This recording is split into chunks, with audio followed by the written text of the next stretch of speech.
Fish is going to be your match official. Just a wry thumbs up to the Melrose captain. Just making sure Melrose are in position with their mostly decked out black tops with the thin yellow hoops, and we're underway. The ball kicked off and gathered very well from Dylan Coburn early on. He's been clattered on the 22 metre line, relatively centre field, as Doug Crawford gets the ball away on Russian. Lachlan Gaddy offered up the first opportunity. Hutchison looks to try and go for deep, and he slipped the first challenge, and now he's out the 22, stabs it downfield. And fullback Scott Watson's going to have to watch this carefully as the ball dribbles into the air. 22, good pressure from Struan Hutchison, but cleared downfield from Scott Watson. And you mentioned beforehand, so I'll let you take it from here, Struan Hutchison. How important is he going to be this afternoon? Oh, Matt, he's practically everything, in my opinion, as far as this Melrose outfit's concerned. As I said before, for my money, pound for pound, he's the best player in this division. Could be playing comfortably at a higher level, and that was a big and positive break by him just then. Finn Barry thrown into the line-out, decked down with the number 1 on his jersey, but thrown into the line-out. Plenty of throwing options for Melrose in the front row. Now Angus Runciman carrying forward. Melrose had a minute gone, and they've had a very positive start, considering their line 20 points behind Ayr in the National 1 table. Now Donald Crawford, acting as first receiver, just tips the ball back in field, and Melrose again break the first challenges. Ball now quickly through the hands into the waiting arms of Kieran Clark. Ball then filtered out wide. Melrose doing well to retain the ball. Hutchison out the back door to Rolly Brett, and now McKendy, ball in hand, foraying over the halfway line. Makes some good ground as Hutchison recycles well and folds the ball over at that far side, where it actually is Kieran Clark waiting this time, 15 on his back. Matty Bertram wearing number 14. Almost Russian dolls then, pair. But Melrose now in between the 10 metre line and the 22. Hutchison back in field. Good hands from Melrose, keeping the ball alive as Rolly Brett finds an option out the back door. It's Crawford. Crawford now floats the ball to Bertram, bounce off the right foot, back into the left, and then offload back in field to Lachlan Gaddy, who powers his way over the 10 metre line. Melrose incessant pressure in this for this 1 minute as Tom Brown now clatters himself forward on the 10 metre line. Ball just squirms out of that breakdown, and Doug Crawford does well to just evade the legs of Joe Stafford, who's towering over him. Perhaps the shadow of the ex-Glasgow Academy rugby player. Meant that Doug Crawford would just head it away pretty quickly, and now a little coming together there of Cameron Rees, who shuns Doug Crawford away, Donald Crawford away with his feet, but there is going to be a penalty there for a high challenge. And that was impressive from Melrose, you've got to say. Yeah, I don't think Melrose could have started any better than that, Dale. They've had all the possession, they've had a really good break by Struan Hutchison, then a little half break there by Doug Crawford, and yeah, I think Melrose, after 20 minutes, are you in the game, stay in the game for 20 minutes, but that's as good a start as they could have expected. Still ball in hand, penalty to kick downfield, and it's Hutchison to find a good touch. And it's Melrose are going to be the first team to really have any sort of pressure inside the opposition 22. And there was almost a flashback, a little bit of frost just in front of the shadows of the stand here at Millbrae. A little bit of a throwback to the time where Callum Forrester took his Ayr side down to the green yards before it was a synthetic surface. I thought there was perhaps going to be an opportunity for revenge at this occasion, but the game goes ahead. And Melrose throw into the line out, and off the top it goes to Doug Crawford, and he manages just to feed on and busting through. Melrose are going to strike first through Craig Fairbairn, and that is as easy as you like. And this defence for Ayr has not been porous this season, but it certainly looked leaky there, and what a brilliant start for Melrose. Oh, absolutely fantastic start by Melrose. We wondered pre-match about the character that they're going to need if coming down to a place like this, particularly after their massively heavy reversal at home last week. But yeah, absolutely fantastic start, and that was a move right off first phase, which Ayr probably thought they were going to drive that, I would say, and they just caught them cold. We've got an opening score, 4 minutes gone here. Melrose take an early lead, 5 points to 0, and it is now stretched to 7 because Struan Hutchison is just lumped it over the sticks. A bit of movement in that line out. They look to go to the middle, and again it's the target of Lachlan Gaddy. It's been brought down well, and Barry does what all good hookers do and gets himself at that tail of that driving maul. Hands coming in there from Stafford, but it's done well to splinter down the side, and Doug Crawford spots an opportunity on the blind side. He's been thwarted. The ball from Fairbairn, the early try scorer in this game, has found his back row partner in Gaddy. Looks like there's another advantage coming as Fairbairn carries forward again. Crawford now releasing the backs. Hutchison crossfield kick, and there's oodles of room out wide if Matty Bertram can gather this ball. A little bit of footwork, just wrong foots the defender, and Melrose go in for another try. They had the advantage, they could roll the dice, and again at the heart of it, Struan Hutchison. Yeah, you knew he was playing with a free ball, Hutchison, and it was a pinpoint kick pass to Matty Bertram, and Melrose in absolute dreamland here. 9 minutes gone. Melrose 12 points to 0 in the lead, and it was a well worked try. Again, great discipline from Melrose. A reminder, Ayr undefeated at the moment in this division. They currently are the runaway leaders, 53 points as they get play back underway. Melrose in fourth with 33 points, so this would drag Ayr back down a little bit and perhaps make it a little bit more of a championship race as Melrose look to stretch the ball wide and get the ball into the hands of Brown. He breaks the first challenge. Defence has been pretty poor from Ayr so far, and Melrose out of nothing are able to go from their own 22. And now chapping on the door of the Ayr 22 now. Fairbairn carries forward again. He's had a really industrious start to this fixture. 10 minutes gone, and the referee spotted another penalty to Melrose. They look to go quickly. Doug Crawford taking the tap penalty. It's out of the hands of Gaddy, and he's galloping into the Ayr 22. Presents the ball back, and Crawford manages to feed Dylan Coburn. He's been wrapped up there by Joe Stafford. He's been asked to release, and the ball is now presented back for Crawford to distribute again in the hands of Hutchison. A wide pass to Brett, the looping pass to Doug Crawford, who takes it stationary, and he's been challenged well there by the Ayr defence, but and he's been well turned over as well. Danny McCluskey getting his mitts on that, and now Ayr look to try and break free. A couple of challenges they get out the road of, and now kick downfield from Scott Watson. He's not made great length on that kick, but the pressure relieved, and it's a knock on from Melrose on the 10 metre line. There's going to be a scrum down, and perhaps the first positive of this game in 11 minutes is that passage of play from Ayr. Great turnover, and can break free from their own 22. The ball rolled into the scrum there by Adam McGowan again. It's a steady platform that he's been able to distribute from. Players merging on scene. Angus North, one of them. Now McCluskey feeds the ball a little bit wider and offloading the on-rushing Scott Watson, just not able to gather. McGowan just lurks over the breakdown as the patience in this play, as Pete McCallum then just shoulders his way forward over Tom Brown. He's put to ground and running round the corner now. Adam Prentice makes some good ground for Ayr. McCluskey in position early, offering up his services, and feeds the ball on to Angus North again in a congested area, but does well to gather the ball and take it forward. Joe Stafford picks and goes. The Ayr players manage to clear away and get rid of the players who are all en masse on that breakdown area. Again Stafford just pivots and turns round the close quarters. Has been plucked by Pete McCallum from the nucleus of that ruck as he thinks he spots an opportunity. Well defended again by Melrose. This is their first real opportunity in this game to show their defensive skills, and they've been almost breached out wide. The wingers linking up, and eventually the shackles are relieved from the tackle there. Good interlinking play from the wingers from Ayr, and Ayr finally come to life and narrow the margins here. Yeah, and that's exactly what they did. They've awoken from their slumber. But I'm going to repeat myself here, Dale. That for me all stemmed from that poor decision making at the penalty situation for Melrose.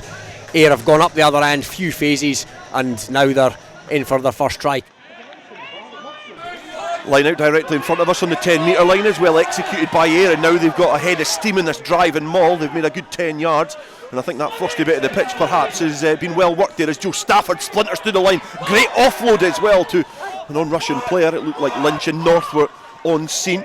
Going round the corner now, it's now Captain Cameron Rees who makes a good 40 forward now. Again, Joe Stafford just plucking the ball from the breakdown, but the referee Lee Fish signals again there's a penalty coming the way of the home side, and that is against Rolly Brett for offside, and this is going to be an interesting decision as to what they do here. Right in front of the posts, it's Watson, and like he did with the conversion, straight through the middle, and it's 3 points in this game now, finally poised after a blistering start from Melrose. We've got 19 minutes gone. It's Ayr 10, Melrose 12. The referee crying for the ball to be used, and Doug Crawford then kicks it downfield. It's been touched in flight, and Then Ayr looked to try through McCluskey, just filter the ball in field, and it's the fullback Scott Watson who's just hared through. He's got a 2-on-1 opportunity and he's looking to use Zach Howard. It's a race to the corner, but brilliant defence there from Melrose, and in particular Struan Hutchison, who just ate up the ground.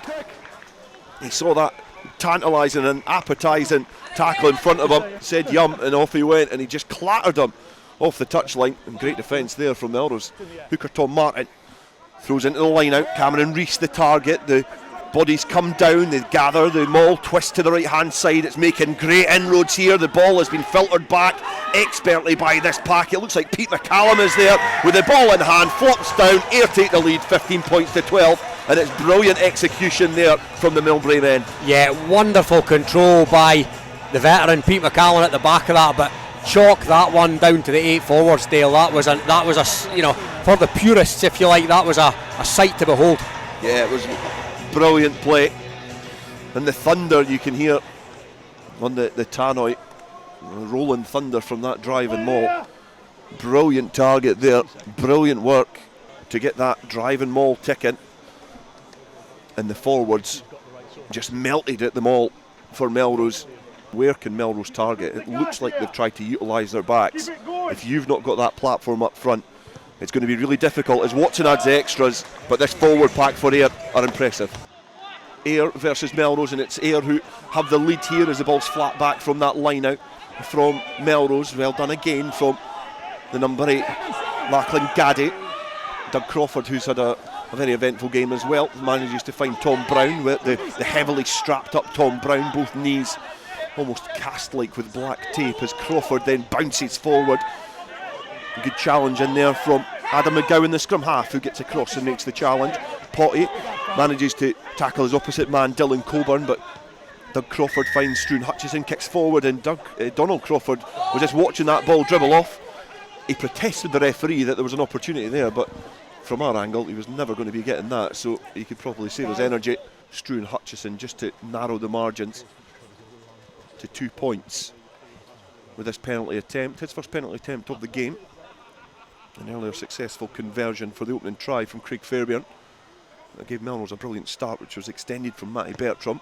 They've now fallen behind, but Struan Hutchison has narrowed the margins. Right-footed kick is accurate, and it's now 17 points to 15, and Ayr are wasting no time getting to the halfway line, but good option, as you say, from Melrose to go for the posts. Ayr make good ground as Stafford towers up just to steady the platform, provide the target for his teammates to get towards, but Stafford looks like he's been bundled over the line. And a questionable moustache, but the effort was never in doubt, and Joe Stafford gets a try for Ayr. He looked like he was just setting up the target, but the power from those legs and the support from the teammates means that Ayr, after conceding a penalty, replies straight away with a try. Oh yeah, we'll let him off with a moustache when he shows power like that. He had no right to score that try. That was brute force. He had his back to the try line. It looked like he was being driven away, but he's got, as you mentioned, he's got legs like tree trunks. He put them into full effect, and he somehow managed to power over. Now they're starting to get on top up front here. And on the 22-metre line now, Watson gets the chance to add the conversion, and it's an immaculate kicking display from the fullback so far. 9-point advantage on the 33-minute mark. Watson gets another conversion as Hutchison now puts boot to ball to get play back underway again.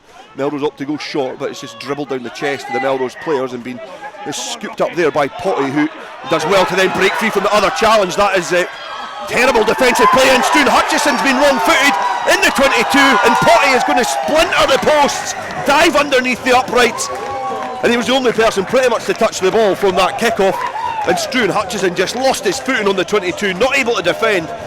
But again, the work rate from the outside, from the forwards, to be there just to raise questions in defence means that it made it relatively easy for Potty, but the work rate, tremendous. 29 points to 15, their lead. Tremendous. I've spoken about him a number of times when I've seen him over the last couple of seasons. He, for me, is a tremendous player. What a turn of pace. And the rugby nous as well. You know, Struan Hutchison is going to have to pay to get back in. Melrose from the line out look to get the ball into the hands of Brett and then find Donald Crawford, who will be a welcomed addition to this side after a long stint in Super Series. The ball then spun out wide, and it's been well gathered by Lachlan Gaddy, manages just to break free from the challenge of Cameron Rees, and Doug Crawford now travels with the ball, finds the space and looks to just bounce back in field. He's been well defended there by his opposite number, Adam McGowan, who had to get back across the field just to close down the wandering Melrose scrum half. Crawford that gets there, he finds Gaddy, the player who probably ignited this passage of play. Rolly Brett is driven towards the ground as he sized up his options, but Crawford does well to dig the ball out. Hutchison finds it. Donald Crawford now, he's eating up the ground. He's got a 2-on-1 here, he's got an opportunity 2-on-1 to find Kieran Clark, and he's going to go in for a try in Melrose and narrow the margins. They're not done and dusted yet, and Kieran Clark just goes underneath the uprights for a Melrose try. And Melrose again able to just find the opportunities, but it's all coming in the backs and keeping the game ticking and keeping it at a high tempo. And that's what they can do when they put their mind to it. Great play in there by both the Crawford brothers, and it started with Lachlan Gaddy, the number 8. I've been pretty impressed with him this afternoon, both in the line out and in the loose. And Melrose have clawed their way, or clawed some of the daylight back anyway. And again, we're back in that place where they'll be whoever scores next essentially. As Hutchison takes his time with the conversion attempt, right-footed strike, just dinks it over. Conversion successful. We've still got time in the first half here. Tom Martin, ball above his head, throws in, finds his captain Cameron Rees. It's been brought down well, and again that maul starts ticking because it's in the hands of Martin now, and a couple of backs arrive on the scene to try and add their weight and their effort to this driving maul. It is splintered forward and it's down eventually. The referee Lee Fish has spotted that the ball has been grounded, and getting up with the ball in hand is the hooker Tom Martin, and he's getting the slaps on the back. Is Watson now on the 22-metre line, lines it up, and never in doubt, right-footed kick, full 2 points there, and it means at half-time Ayr go down the tunnel 38 points to 22.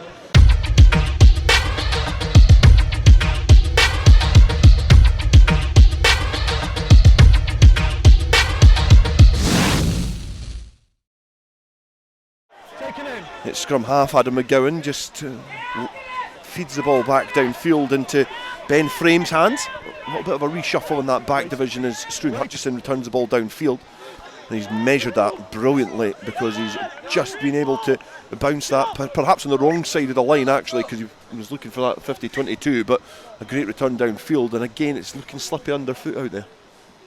Tom Martin, the last try scorer in the first half, again finds Rees as captain, and then the Melrose forwards pack down, and at the tail of that is Joe Stafford. And there's been 3 occasions we've seen that driving maul, and the ball has been driven at the back by a different individual each time. The ball presented back and just laid on a plate there for the scrum half McGowan, and then it just engulfs back into the body of the driving maul because it's creeping forward, it's getting closer to that line, and eventually the body's flopped down and it's been grounded there, and it looks like Angus North is perhaps the player who got the try.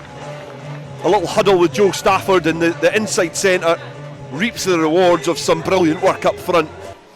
Martin to throw into the line out. His feet just encroaching that whitewash there. He lofts it in, and Cameron Rees brings it down to ground. Melrose try and sack it early, but Potty just splinters through and grounds the ball, and it is relentless from this Ayr forward pack.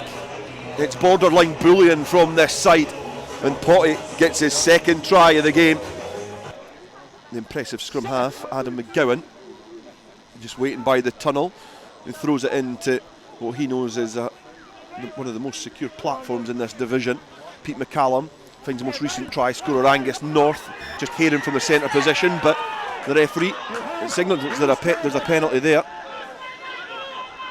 And I do wonder whether Lachlan Gaddy wants to go quickly. There's a hole there if he can puncture through it, and he does just that, bounces off the challenges. And yep, they made hard work of it. They weren't able to execute from the line out, but Lachlan Gaddy just took it by the scruff of his neck and powered forward and gets a try for Melrose, and now it's 50 points to 27 here at Millbrae.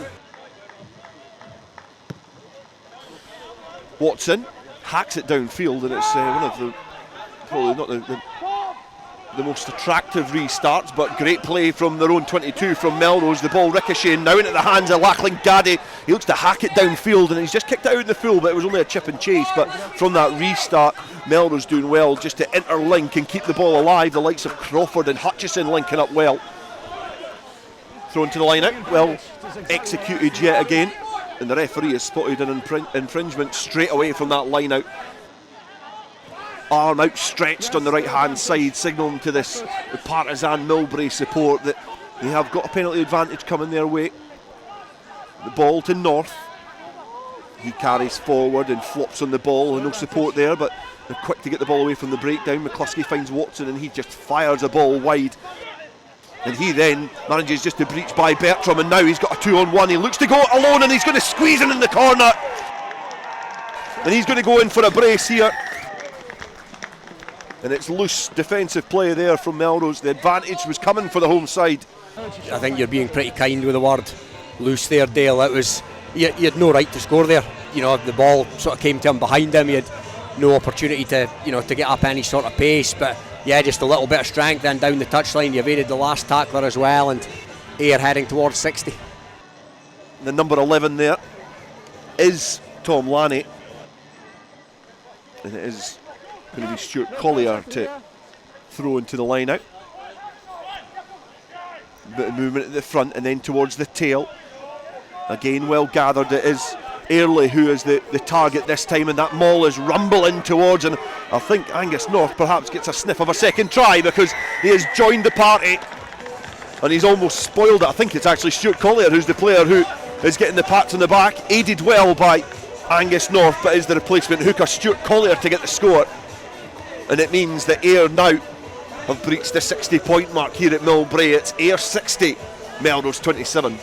More of them have come on now as the conversion attempt just outside the 22, splits the Kinlan. So Watson gets his second conversion of the second half. He's missed two. Gaddy off the top to Doug Crawford, who makes good headway and then finds Will Ferry, who charges through one challenge, but they've done well to just wrap arms round them as Hutchison then finds Donald Crawford, who takes a couple of players to bring him down. North is all over this ball. There's a penalty advantage coming for Melrose. Doug Crawford takes it quickly. He looks to go. He looks to then feed one of the replacements there on for Melrose, who's Robbie Robinson.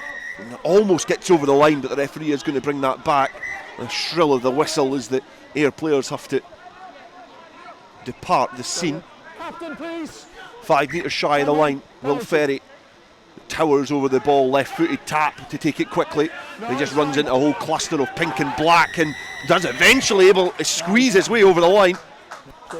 He does immensely well to breach that defence, which has been very impressive in this second half. Only been breached once by Gaddy, the quick conversion attempt as well, taken by Hutchison. So Melrose do get the score, and it's now 62 points to 34 in Ayr's favour.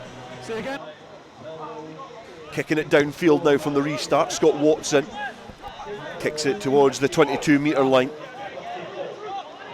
Elliot Ruthven hunched over and powering through the challenge. His shoulders slumped, but with great endeavour as Gaddy links up and finds Hutchison, but Hutchison has just fed the ball into the hands of Scott Watson, and he might have missed two conversions, but he certainly wasn't missing that pass, and it's a great interception there from Ayr. He took play back underway with a restart, and then lurking out in the fringes just picks the ball off and goes into between the posts. Yeah, you could see that coming. He read it brilliantly, and he's absolutely sauntered in under the posts, and yeah, it was served up to him on a silver platter in all honesty. And he scores the last try, the last conversion, and it is a great points tally for the fullback for Ayr, and it is a great day at the office for the Millbrae men, because they have swept aside the challenge from a familiar foe from the Greenyards, and Ayr can go into the sheds with a handsome victory, and it is 69 points to 34, and that is a sight to savour if you're an Ayr fan. You know, seldom have we seen such a high scoring encounter between these two sides, but in National 1 rugby the answer to it is sometimes the quality of what we've seen before, but Ayr certainly have demonstrated they've got a lot of quality in their side. Ayr are continuing to swagger their way towards the Premiership, to dine at the top table of Scottish Club Rugby yet again, because a familiar foe has been swept aside with relative ease here at Millbrae, and it finishes here in National 1. It's Ayr 69, Melrose 34. After we got our sort of foot back in the game, then just went through our big boys up front, which we've done all season, and went back to what sort of our bread and butter rugby, which is taking it up, giving the backs a good platform to go from, and then just keep rolling from there. Yeah, I was going to say, I mean, you didn't panic. 12-0 down, I think it was. Was it literally just a case of let's get our hands on the ball and show what we're all about? Yeah, absolutely. I mean, I've got the boys around me. Got Pete McCallum, ex-captain of the club. Got Danny McCluskey, who's got however many years' experience as well. Got Joe Stafford, who's putting in some unreal performances. And these boys they can take the onus off me a bit if I need to speak to the ref. If the ref's having to go through me, they can lead the team. So we've got leaders all over the park, which is what we want. It's really what we want to build on. You guys made a really strong start. It looked like the tactic was to play with a lot of width. Yeah, absolutely, and I think it's maybe been our downfall, this week, last week, taking an early lead, and then I don't know whether we maybe get ahead of ourselves a wee bit, but yeah, the boys played really well in the first 10-15 minutes, but as I say, we just need to build upon that for the rest of the game as well. We fronted up and played really well, stuck to our systems, and then when we saw the opportunities, we took them. We've had a few performances this year where we've just had to run over the top of teams because our system isn't working, but we know if we stick to our system, it'll pay dividends, and that's what happened today. Never had an easy game up here, and I don't think it ever will be. But as I say, certainly this week's training, we acted upon what happened last week, and we definitely worked towards trying not to let that happen again. As I say, I think we maybe got ahead of ourselves just a wee bit, but just a wee bit more maturity, I think, throughout the team would maybe help that. As I say, missing Bruce Colvin this week, which was a big miss for the boys. A fairly heavy defeat, if we're being honest. So you've got Gala, your old rivals at Netherdale. Next week, how do you regroup as a team prior to that? We just need to get heads together, tomorrow, take a good opportunity to get the bodies recovered. Monday we'll do, a bit of analysis personally, and then Tuesday, Thursday, get together, review this game. As I say, there's a handful of positives to take, obviously, the first 10-15 minutes. The rest of the game, I think there'll be plenty to learn from, but at the end of the day, it comes down to an attitude thing, determination, and a big part of it, as I say, we really need to get aggression sorted out on that as well. But it's a Gala Melrose game at the end of the day, so you can't ask for much more. And Watsonians away next week, then 3 home games here at what is absolutely a fortress. Has there been any talk yet of becoming the Invincibles? No, nothing. We just part of this game. Good performance, we'll celebrate it inside and then on to next week. I think the club's in a great position, to be perfectly honest. As I say, you take that team there, we've got a massive amount of homegrown players. As I say, are maybe a slight disadvantage, but then again, an advantage is the fact that we've got a really young team as well. Myself being one of the older players in the group, but last week we finished with 3 front row, both all 19-year-old. So as I say, we do miss a wee bit of experience. Granted, what's happened. Melrose was in a great, successfully winning place, but as I say, I think moving forward, the club's in a good position, and as I say, I'd like to think that we should, years from now, is just go from strength to strength if we can keep a hold of those guys, because we've got some really good young talented players.